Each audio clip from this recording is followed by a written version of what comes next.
Gold, trusted gold buyers. మీరు తాకట్టు పెట్టిన బంగారాన్ని విడిపించి ఈ రోజు ఉన్న మార్కెట్ ధరకు కొనబడను.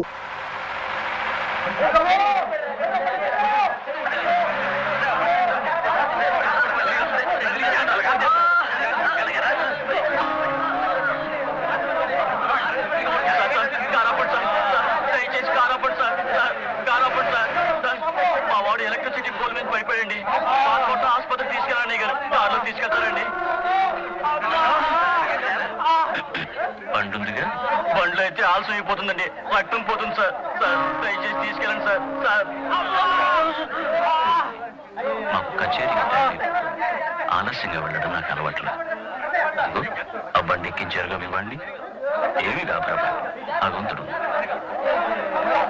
నాన్నగారు మనం సూర్యం కూర్చో. డ్రైవర్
సరిగమల మధ్యకు సరసాలు వస్తున్నాయా? అదే ఆ హరిజన పిల్లతో సరసాలు, లేక మానవ సేవ గుర్తొస్తోందా? నిన్నేనా అడిగేది? ఆ మానవ సేవ గంగలో కలిపేసి ఈ స్వరాల సేవ చెయ్యి.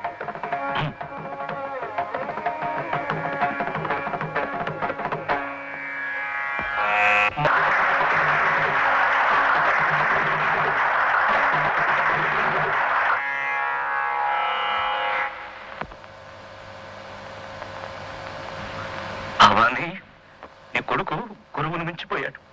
గురువు గుండెల్ని తన్ని తరిమేసేటంతగా మించిపోయాడు. సంతోషించు, సంతోషించు.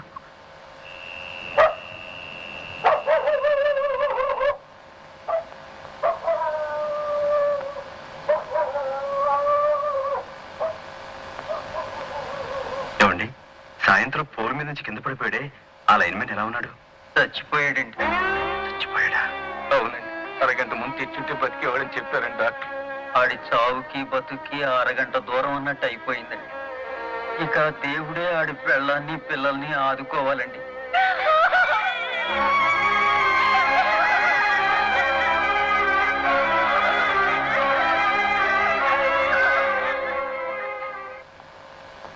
ఆదిత్య హృదయం పుణ్యం సర్వశత్రు వినాశనం జయావహం జపే నిత్యమక్షయం పరమం శివం. రాత్రంతా ఎక్కడుండి వస్తున్నావు? మైలపడి వస్తున్నావా? అదేరా, ఆ అంటరాని దాంతో గడిపి మైలపడ్డావా అని అడుగుతున్నాను. నాన్న, సూర్య నమస్కారం చేస్తున్న నోటితోనే సూర్యాన్ని తుమ్మెత్తిపోయకండి. నాకన్నా మీ మనసులోనే అంటరాని ఆలోచనలు ఎక్కువగా ఉన్నాయి. క్షమించండి. నేను ఎక్కడికి వెళ్ళానో మీరు ఊహించలేరు కూడా. కరెంటు పోల్ మీద నుంచి కింద పోతే అడవిలో దిక్కు దిక్కు లేకుండా మనం వదిలేసామే ఆ వ్యక్తి ఆసుపత్రిలో చచ్చిపోయాడు. అది మీరు తెలుసుకోవాలి. అలాగా అన్నంత మాత్రాన పోయిన మనిషి తిరుగు రాడు నాన్న. భగవంతుడు ఉన్నాడు, పొండిని పంపేశారే, మరి ఏ భగవంతుడు అతను కాపాడలేదే? అరగంట ముందు అతని ఆసుపత్రికి చేర్చలేని వాడే అతని పాలిట భగవంతుడై ఉండేవాడని డాక్టర్లు చెప్పారు. ఇది కూడా మీరు తెలుసుకోవాలి. సూర్యం, అందులో ఏమన్నా అర్థం ఉందంటావా? చావు పుట్టుకలు కర్మఫలాలు. ఆ మనిషికి ముగింపల రాసిపెట్టుంది, ముగిసిపోయింది. నాన్న, మీ కర్మ సిద్ధాంతానికి ఎదురు లేకపోవచ్చు, కానీ సంగీతమే సర్వస్వం అనుకునే ఈ మూర్ఖ సిద్ధాంతం నుంచి బయటపడండి. మనిషి పట్ల మనిషికున్న ధర్మం కన్నా ఈ సంగీతం గొప్పదేం కాదు. నా ధర్మం నాకు బాగా తెలుసురా. భగవంతుడి సేవ కన్నా ధర్మం లేదు, సంగీతం కన్నా భగవంతుడి సేవ మరొకటి లేదు. అయితే చచ్చిపోయిన అతని మరణానికి మన బాధ్యత లేదంటారా? వాడెవడో చావడానికి మనమెలా కారణమవుతావురా? నన్నే మీ ముందు అందరూ మూగవాళ్ళ పడుంటారు అనుకుంటున్నారు, కానీ కానీ నాకు నోరుంది. న్యాయాన్యాయాలు మాట్లాడి తీరుతాను. ఇంతకీ ఏమంటావు? మీరు ఊ అనే ఒక్క మాట ఉంటే అతను బతుకుండేవాడు. మీరు అనలేదు, నేనైతే ఉండేవాడిని. కానీ ఎలా? నేను కొడుకుని, తండ్రిని కానే. కాబట్టి అతని చావు కారణం మీరే అతన్ని చంపారు. మీరు ఒక హంతకుడు. కన్న తండ్రిని దుర్భాషలాడేంత పెద్దవాడి వైపోయావా నువ్వు? వదిన, నువ్వు కొట్టినా చంపినా ఇది మాత్రం నిజం. ఒక ఆడదాని అనాథన చేసి ఆ పసివాళ్ళని దిక్కులేని వాళ్ళని చేశావే, అది మహాపాపం. ఆ పాపానికి నేను బాధ్యుణ్ణి. అది నన్ను జీవితాంతం దహిస్తూనే ఉంటుంది.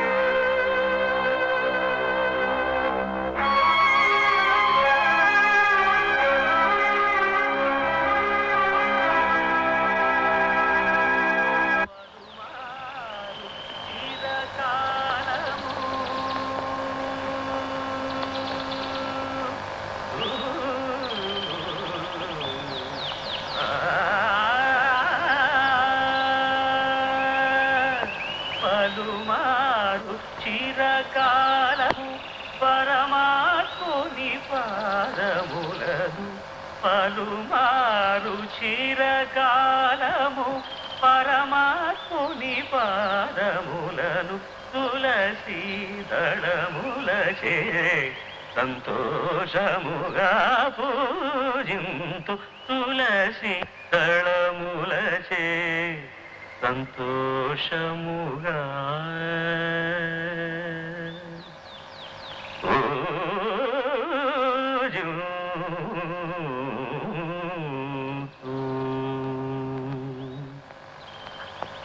నమస్కారం గురుగారు. నువ్వు పాడిన రాగం ఏమిటో తెలుసా బాబు? వినికిడి జ్ఞానమే తప్ప విజ్ఞానం లేనివాణ్ణి. నాకు ఆ రాగం పేరు తెలియదు గురుగారు. మొహం చూస్తే బ్రాహ్మణులా ఉన్నావు. బ్రాహ్మడివేనా? అవును గురుగారు. తల్లా వచ్చిన వారి అబ్బాయిని, కాశ్యప గోత్రం. మరి జంధ్యం వేసుకోలేదే? ఇంకా ఉపనయనం కాలేదు. చిన్నప్పుడే మా నాన్నగారు చనిపోయారు. బ్రహ్మోపదేశం చేసి జంధ్యం వేసే దిక్కులేని వాణ్ణి.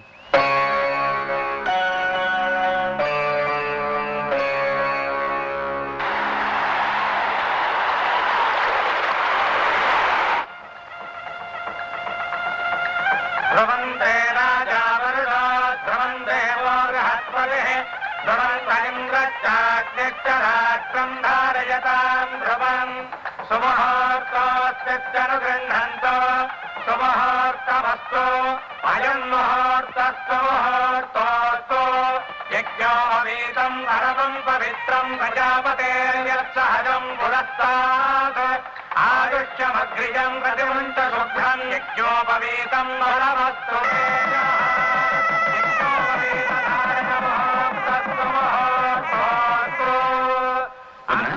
ఉపనయనం చేస్తున్నారే, ఆ అబ్బాయి ఎవరు? ఏమో నాకు తెలియదు సూర్యం. ఎవరో బీదబ్బాయట. ఉదయాన్నే ఇంటికి తీసుకొచ్చి గబగబా బ్రహ్మోపదేశానికి ఏర్పాట్లు చేయించారు. ధూమ్ధామని గొప్పగా చేస్తున్నారే, అబ్బాయి పేరు? అది మంచి రాగం పేరే, చారుకేసి. చారుకేసి. చారుకేసి. చారుకేశ శర్మ అహంభూ అభివాదయే. చారుకేశ శర్మ అహంభూ అభివాదయే. వదినా, నేను కచేరీకి బయలుదేరుతున్నాను. బాబు సూర్యం, కొంచెం కాఫీ తాగేళ్ళు. ఇప్పుడు కాఫీ ఎందుకు వదినా? పర్వాలేదు, వచ్చేసరికి ఏ రాజు అవుతుందో ఏమో. ఇందా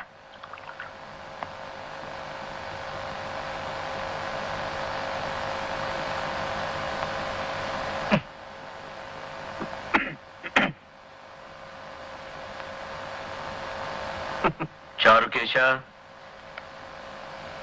చారుకేశ, అంత సిద్ధమేనా? అన్నీ సిద్ధం గురుగారు.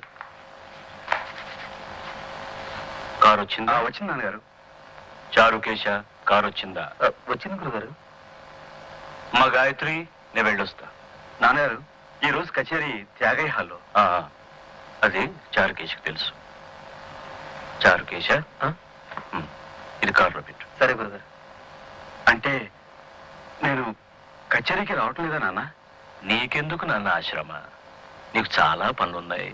చాలా మంది ఏడుస్తున్న వాళ్ళు, చస్తున్న వాళ్ళు ఉన్నారు. వాళ్ళందరికీ ఊడిగం చేయడం నీ ధర్మం. అదంతా చాలనట్టు నీకు ఈ శ్రమ కూడా ఇవ్వడం నాకు ఇష్టం లేదు నాన్న. చారుకేశ, గురుగారు, తమ్మురా ఇంకా కారులో పెట్టలేదా? ఇదిగో తీసుకెళ్తున్నాను గురుగారు. అంటే నా స్థానంలో చారుకేశ్వరు ఉంటాడా? అదెలా ఉంటాడురా? చారుకేశ నా కొడుకు కాదే. నా సంగీతాన్ని అనుసరించి నా తరువాత కూడా దాన్ని బ్రతికించే విధేయుడు. నేను పోతే తద్దినం పెట్టే హక్కు మాత్రం నీదే. అది చారుకేశది కాదు. నాన్న, మీ సంగీతానికి వారసుని నేను కానా? అదెలా అవుతావురా? నువ్వు ప్రేమించే జీవకళల ముందు ఈ బెలహరి గణపతి శాస్త్రి సాధించింది ఏమీ లేదురా. నీ దృష్టిలో నా సంగీతమే నిర్జీవమైంది. అబ్బాబే, నా ఉద్దేశం అది కాదు నాన్నగారు. నాన్నగారు, మీరు సాధించిన ఘనతను కాదనేటంతటి మూర్ఖుని కాదు. గురుగారు, క్షమించండి, టైం అయింది. మనం ఇక బయలుదేరదామా? అయ్యా చారుకేశ, ఒక్క నిమిషం. నాన్నగారు, మీ పట్ల, మీ సంగీతం పట్ల నాకున్న గౌరవం మీకు తెలీదు. అమ్మ పాడిన జోలపాట కన్నా ముందు మీ సుప్రభాత గీతం విన్నాను.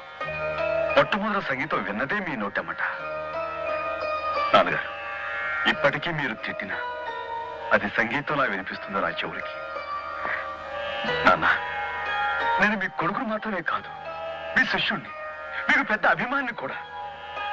ఇంతలా అభిమానించే ప్రఖ్యాత శాస్త్రీయ సంగీత చక్రవర్తి బెలహరి గణపతి శాస్త్రి గారు బయటి ప్రపంచంతో సంబంధం లేకుండా సంగీత పంజరంలో బందీ కావటమే నేను సహించలేకపోతున్నాను. అదే నన్ను బాధిస్తుంది కూడా. చెప్పరా, చెప్పు.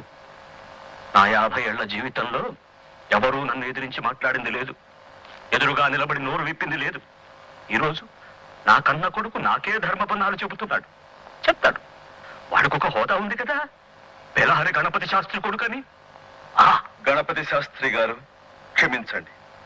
నేను ఎవరి కొడుకునైనా మనిషిని, మనిషికి తోటి మనిషిని గుర్తించే బాధ్యత ఉందని చెప్పడానికి నేను గణపతి శాస్త్రి కొడుకునే కానక్కర్లేదు. ఎవరి కొడుకునైనా ఈ మాటే చెప్తాను. సూర్యం, ఒక పని చేయి. ఎవరి కొడుకునైనా అలా చెప్తానంటున్నావే, అలా చెప్పేది లోకం హర్షించినప్పుడు, లోకం నిన్నుగా గుర్తించినప్పుడు నువ్వు గణపతి శాస్త్రి కొడుకువి కావు. నేనే సూర్యనారాయణ తండ్రిని. సరేనా? ఆ రోజు వచ్చినప్పుడు నా పరాజయాన్ని 10 మంది ముందు అంగీకరించి తండ్రిగా నా కైదండం చేసి నిన్ను గౌరవిస్తాను. పుత్రగాత్ర పరిశ్రంగ సుఖాన్ని మనస్ఫూర్తిగా అనుభవిస్తాను. అంతవరకు నేను నీకేమీ కాను.